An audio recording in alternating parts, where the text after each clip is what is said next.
My name is Pernille, and my friends call me PK. I was born and raised in Denmark, in a small town of 5,000 people.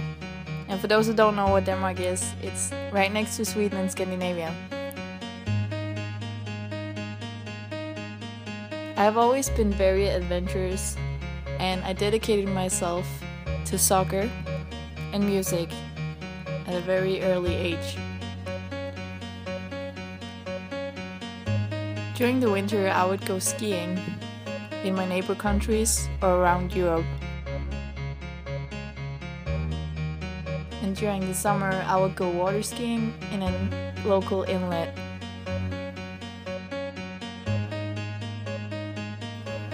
I was never brave enough to leave my comfort zone and experience what lies outside the borders of Denmark, and I found myself hiding behind everyone else, synchronizing their every move instead of creating my own path towards success.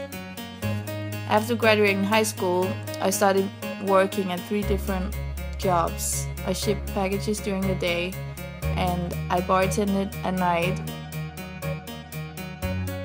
and I worked as a waitress during the weekends.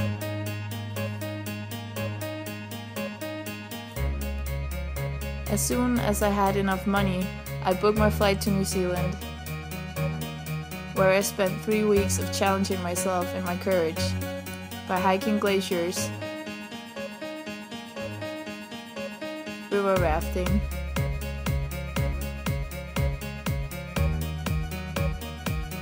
and bungee jumping off a 440 feet high platform between cliffs.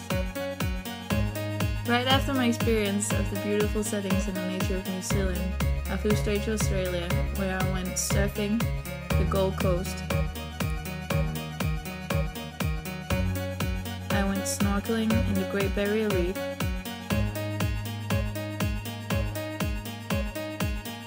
and I skydived Mission Beach from a small plane at an altitude of 14,000 feet.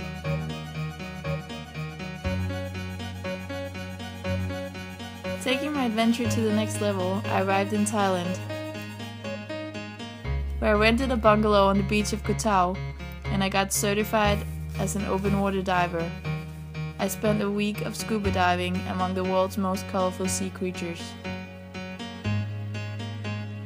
Coming back to Denmark after traveling wasn't easy, and I kept looking for new adventures.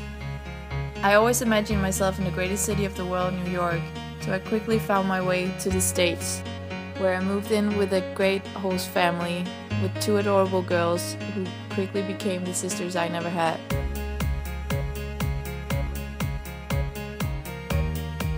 After 6 months of preparation and paperwork, I finally got my student visa approved, and I found a school that combines the things I love: playing soccer, music, and art. This place is SUNY Purchase. I'm now a part of the SUNY Purchase Art and Design program while playing on the DIII soccer team. I might be in the greatest city of the world, but I'm still looking for new places and cultures to visit. My next journey will be to either South America or another third world country, where I can both study and volunteer as a soccer coach for kids. Studying abroad is helping me achieve my American dream, and I believe everyone should have the courage and confidence to pursue theirs, no matter the place, nationality, or country. My advice is to exit the comfort zone and walk through the door of opportunities, because the grass turned out to be greener on the other side for me, and I hate to see people missing out on experiences like the ones I had. People tend to focus on where they're headed in life instead of seizing the day and living in the moment.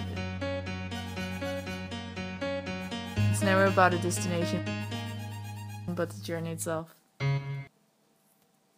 I think the process is something that makes a lot of people stop, like, trying to get here, because it's really tough. It's a lot of paperwork, and I think I started preparing for this in, like, it must have been in January or February this year, and it took me like 6 months until I had my visa approved and until I could leave my country and go here.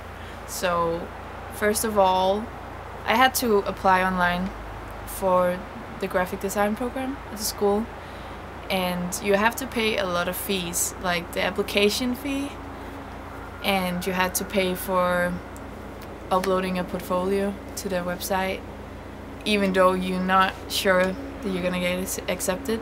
And I think maybe a lot of people, like if they're not 100% sure to get accepted, they're not gonna pay like $50. But that wasn't like the most expensive part. Like I had to get my transcript evaluated from my high school, which was like $200, and you have to get your visa interview, and I had to go to Copenhagen to do that, so travel expenses and everything. But I mean, if it's something you really want, you know, it's possible, and that's why I'm here now. So look at this baby. Look at her. Hey.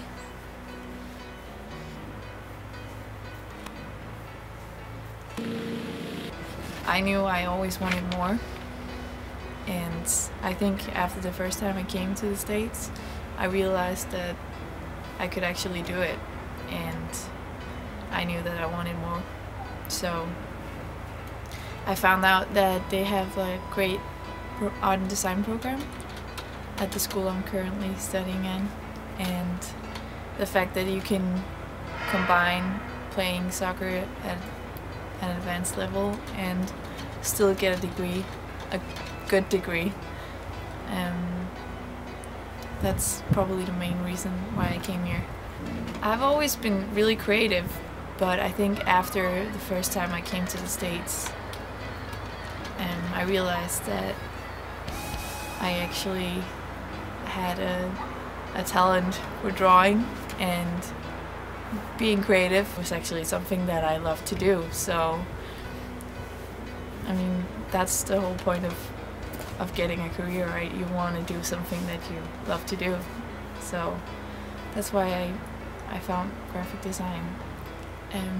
It was really hard for me to tell my friends and family that I was gonna apply for a 4-year program in the States, because they knew that, you know, I was going here, and it wasn't just for 6 months, and it wasn't just for a year, it was actually gonna be 4 years. And I think my parents, they were scared that I'm gonna stay here, and they kept saying like, now don't you get married over there, or don't you if you find someone, then make sure you bring him back home, because, you know, you're from Denmark, remember that. And that's what my friends keep saying too.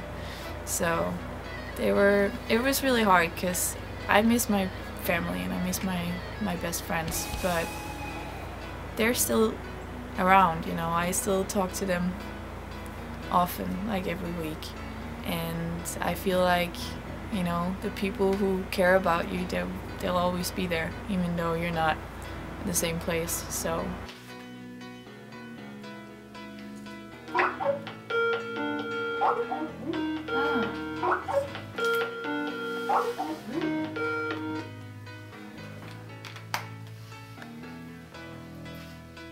Hej. Hallo? Kan du høre mig? Hvad så? Det går fint, ja. I think in the beginning I didn't really realize that I was gonna go here for 4 years, so the thought didn't really scare me. But after I started realizing it, I have my doubts.